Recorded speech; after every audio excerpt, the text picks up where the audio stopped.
Hi అండి. అందరికీ నమస్తే. నేను మీ గీత. 'నీ తనువు నాదే చెలి' పార్ట్ 22.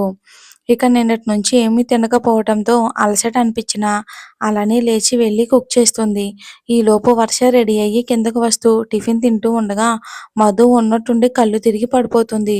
గౌతమ్ వితిన్ సెకండ్స్‌లో రియాక్ట్ అయ్యి తనను పట్టుకుని రూమ్‌కి తీసుకెళ్ళి బెడ్ మీద పడుకోబెట్టి, "వర్షమ్మా నువ్వు కాలేజ్‌కి వెళ్ళు నేను చూసుకుంటాను" అని అంటాడు. వర్ష బాయ్ అన్నయ్య అని చెప్పి కాలేజ్‌కి వెళ్తుంది. లోపలికొచ్చి మధు మొహం మీద వాటర్ జల్లుతాడు. అయినా మధు లేవకపోవడంతో గౌతంలో టెన్షనొస్తుంది. ఎప్పుడూ దేనికి టెన్షన్ పడని గౌతమ్ టెన్షన్ పడుతుంటే కాస్త విచిత్రంగా అనిపించి డాక్టర్‌కి కాల్ చేస్తాడు. ఇంకా ఆఫ్టర్ 10 నిమిషాల తర్వాత డాక్టర్ గారు వస్తూ మధుని చెక్ చేసి, "మిస్టర్ గౌతమ్ మీ వైఫ్ బాడీ చాలా వీక్‌గా ఉంది. నాకు తెలిసి తను నిన్నటి నుంచి ఫుడ్ తినలేదనుకుంటా. ఫుడ్ తినిపించి టాబ్లెట్ వేయండి. నీరసం తగ్గుతుంది. నీరసం వల్లే పడిపోయింది అనుకుంటానని వెళ్ళిపోతారు. ఇక గౌతమ్‌కి అప్పుడు గుర్తొస్తుంది. తను నిన్నటి నుంచి ఏమీ తినకపోవటం. ఛ! అలా ఎలా మర్చిపోయాను అని కిందకి వెళ్ళి మెయిడ్ వద్దంటున్నా సరే తనే కుక్ చేసి పైకి పట్టుకుని వెళ్తాడు. మధుకి కూడా అప్పుడే మెలకువ వచ్చి చుట్టూ చూస్తుంది. ఇక గౌతమ్ మధు లేవటం చూసి తన చేతితో ముద్దలు కలిపి మధు నోటి దగ్గర పెడతాడు. మధు కోపంగా మొహం పక్కకి తిప్పుకుంటే తన బుగ్గ పట్టుకుని గట్టిగా లాగి తన వైపు తిప్పుకుని నోటిలో కుక్కుతాడు. మధు సైలెంట్‌గా తినేసి కాసేపు పడుకుంటుంది. గౌతమ్ మధుకి బాలేకపోవటంతో ఇంట్లోనే కూర్చుని వర్క్ చేస్తాడు. ఇక మధు ప్రతిసారి వాష్‌రూమ్‌కి వెళ్లి రావటంతో, "లోపల ఏమైనా కేజీఎఫ్ బంగారం దాచావా ఏంటి అసలు? అన్ని సార్లు వెళ్తున్నావు" అని అంటాడు మధు వైపు చూస్తూ గౌతమ్ వెటకారంగా. దానికి మధుకి కోపం వచ్చి, "అవును. ఏదో దాచాను. అయినా నేనుంటే నీకెందుకు? పోతే నీకెందుకు? కావాల్సింది నా శరీరం. నేను పోయినా అది అలానే ఉంటుందిలే. అప్పుడు తీరిగ్గా అనుభవిద్దువు గాని" అని వాష్‌రూమ్‌కి వెళ్తుంది. మధు మళ్ళీ బయటికి వచ్చాక మధుని లాక్ చేసి, "చెప్తావా లేదా? అసలు అన్ని సార్లు ఎందుకు వాష్‌రూమ్‌కి వెళ్తున్నావు?" అని అంటాడు గౌతమ్. మధు చెప్పకపోయినా గౌతమ్ వదలకపోవడంతో ఇక సరే పీరియడ్స్ అని అంటుంది తల వంచుకుని. గౌతమ్‌కి అర్థమయ్యి మధుని ఎత్తుకుని తనని బెడ్ మీద పడుకోబెట్టి తన టాప్ పైకి లేపుతూ ఉంటే, "హే! ఏం చేస్తున్నావు?" అంటుంది కంగారుగా. "కొంచెం సేపు సైలెంట్‌గా ఉండు. అర్థమయ్యిందా?" అని టాప్ లేపి తన పొట్ట మీద హీటర్ బ్యాగ్ పెడతాడు. మధుకి పెయిన్ తగ్గుతూ ఉండడంతో రిలీఫ్‌గా అనిపించింది. మెల్లగా నిద్రాదేవి ఒడిలోకి జారుకుంటుంది మధు. ఇక సాయంత్రం తను లేచేటప్పటికి గౌతమ్ తన ముందు ఒక బాక్స్‌తో ఉండడంతో, "ఏంటది?" అంటుంది గౌతమ్‌ని. ఆ బాక్స్ ఓపెన్ చేసి చూపిస్తాడు. దాని నిండా చాక్లెట్స్ ఉంటాయి. అందులో ఒకటి తీసుకుని మధుకి తినిపిస్తూ, "ఇవన్నీ చెల్లివి. తను పీరియడ్ టైమ్‌లో ఇవన్నీ యూజ్ చేస్తుంది. అందుకనే కొన్నాను. ఇప్పుడు నీకు కూడా" అని అంటాడు గౌతమ్. మధు ఆ చాక్లెట్ తినేసింది. ఇక పెయిన్ తగ్గడంతో రాత్రికి హ్యాపీగా వంట చేస్తుంది. ఇక ఆ రోజే భూమిని తీసుకుని రావాలి కాబట్టి ఫ్యామిలీ అంతా తొందరగా హాస్పిటల్‌కి వెళ్తారు. రాత్రి నుంచి ఏమీ తినక, నిద్రపోక మొహమంతా పీక్కుపోతుంది ఆకాష్‌ది. డాక్టర్‌కి చెప్పి అందరూ భూమిని ఇంటికి తీసుకుని వెళ్తారు. మధ్యాహ్నానికి పెద్దవాళ్ళు వంట చేస్తుంటే నవ్య తన రూమ్‌లో ఏ మాత్రం బాధ లేకుండా "నన్నే మా బావ చేత కొట్టిస్తావు కదా! నిన్ను చంపేదాకా నా ప్రయత్నం ఆపను" అని తన ఆలోచనలో తను ఉంటుంది నవ్య సిగ్గు లేకుండా. ఆకాష్ భూమి దగ్గరే కూర్చుని తన చెయ్యి పట్టుకుని అలానే చూస్తూ ఉంటాడు. ఈ విషయం భూమికి అసలెలా చెప్పాలి? భూమికి ఎప్పటికీ తెలియనివ్వకూడదు అనుకుంటాడు మనసులో. ఇంతలో భూమికి మెలకువ రావడంతో తన చేతిని కదిలిస్తుంది. భూమి కదలడం చూసి తన వంక చూస్తాడు. భూమి కళ్ళ నీళ్లతో "పెనిమిటి" అని ఏడుస్తుంది. "ష్! ఇప్పుడు ఏమైంది బుజ్జమ్మా? అలా ఏడుస్తున్నావు?" అని లాలనగా అడుగుతాడు ఆకాష్ ప్రేమగా. భూమి కంటి నిండా నీళ్లతో "నేను బ్రతుకుతాను అని అనుకోలేదు పెనిమిటి. మళ్ళీ నిన్నిలా చూస్తానని కూడా అనుకోలేదు" అంటుంది బాధగా. "ఎందుకలా మాట్లాడుతున్నావు? నీకేమీ కాదు. నేను కానివ్వను" అని తను హగ్ చేసుకుని ఇంతలో సులోచన గారు పైకి వచ్చి భూమికి మెలకువ రావటం చూసి "భూమి తల్లి" అని తన నుదుటి మీద ముద్దు పెట్టుకుని కంటతడి పెట్టుకుంటారు. వితిన్ సెకండ్స్‌లో ఫ్యామిలీ అంతా అక్కడ ప్రత్యక్షమవుతారు.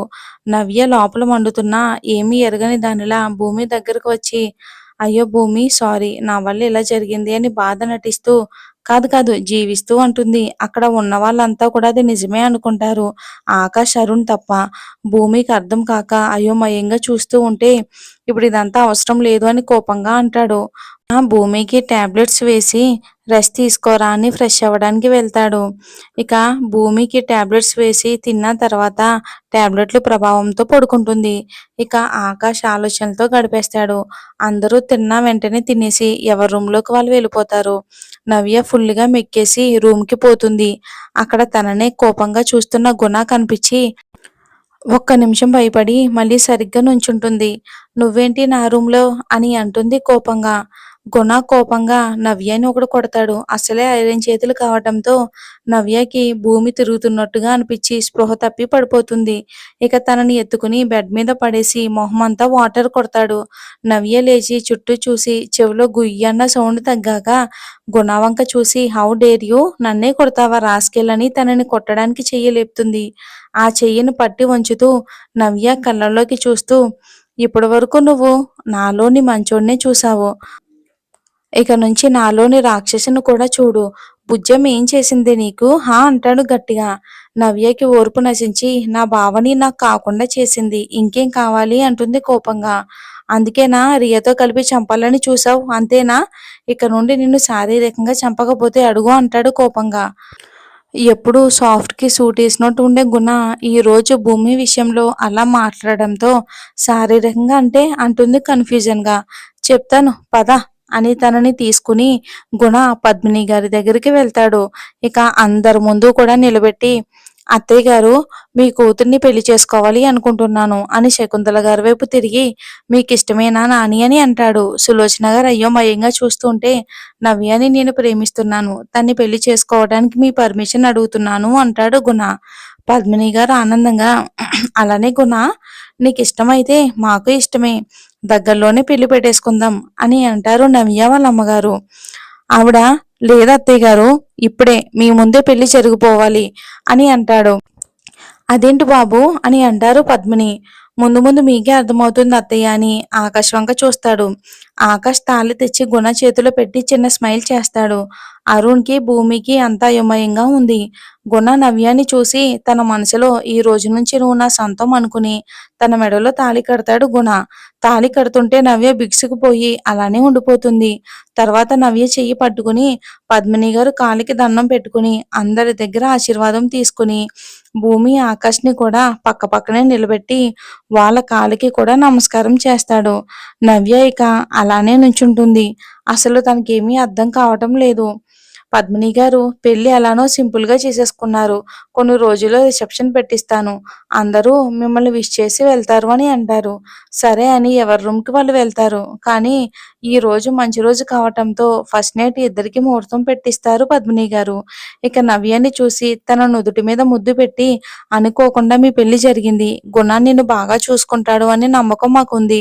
అందుకే ఈ పెళ్లికి ఒప్పుకున్నాం. నువ్వు ఇవన్నీ మనసులో నుంచి తీసేసి తనతో కొత్త జీవితం మొదలుపెట్టు అని ఒక తల్లిగా మంచి మాటలు చెప్తారు. ఇవన్నీ నవ్య ఒక చెవితో విని ఒక చెవితో వదిలేస్తుంది. నవ్యకి పాల గ్లాస్ ఇచ్చి రూమ్‌లో వదిలి వెళ్ళిపోతారు. ఇక ఆకాష్ భూమినే చూసుకుంటూ తన ఆలోచనలో తను ఉంటాడు. ఇక రూమ్‌లోకి వచ్చిన నవ్యని చూస్తూ చిన్న స్మైల్ ఇచ్చి తనే దగ్గరికి వెళ్ళి నవ్యని ఎత్తుకుని బెడ్ మీద పడేస్తాడు. నవ్య గుణాన్ని ఆపుతూ "నాకిది ఇష్టం లేదు" అంటుంది మొహం పక్కకి తిప్పుకుని. "నీ ఇష్టంతో నాకు పనిలేదు. నువ్వు బుజ్జంని ఎంత బాధ పెట్టావో దానికి డబల్ నీకు చూపిస్తాను" అని తన పెదవులందుకుని హార్డ్‌గా కిస్ చేస్తాడు గుణ. నవ్య సహకరించకపోవడంతో తన కళ్ళల్లోకి చూస్తాడు. నవ్య ఏడుస్తూ ఉండడంతో తన మీద నుండి లేచి పక్కన పడుకుని తన కన్నీళ్లు తుడిచి "ఏడవకు, నీకిష్టం లేకుండా ఏమీ జరగదులే" అని అంటాడు. ఎంతైనా గుణ నవ్యని ప్రేమించాడు కదా! అందుకే. ఇక తను ఏడవడం ఆపేసి "నన్నెందుకు పెళ్లి చేసుకున్నావు? నాకు లైఫ్‌లో చాలా గోల్స్ ఉన్నాయి. నీ వల్ల అవన్నీ నాశనం అయ్యాయి" అంటుంది ఏడుస్తూ. "నీ వల్ల బుజ్జం లైఫ్ స్పాయిల్ అవ్వడం నాకిష్టం లేదు. అందుకే" అంటాడు. ఇంక సైలెంట్‌గా పడుకుంటుంది. గుణ నవ్యని చూస్తూ గడిపేస్తాడు. ఇక కడుపు నొప్పి తగ్గడంతో లేచి రాత్రికి వంట చేస్తుంది మధు.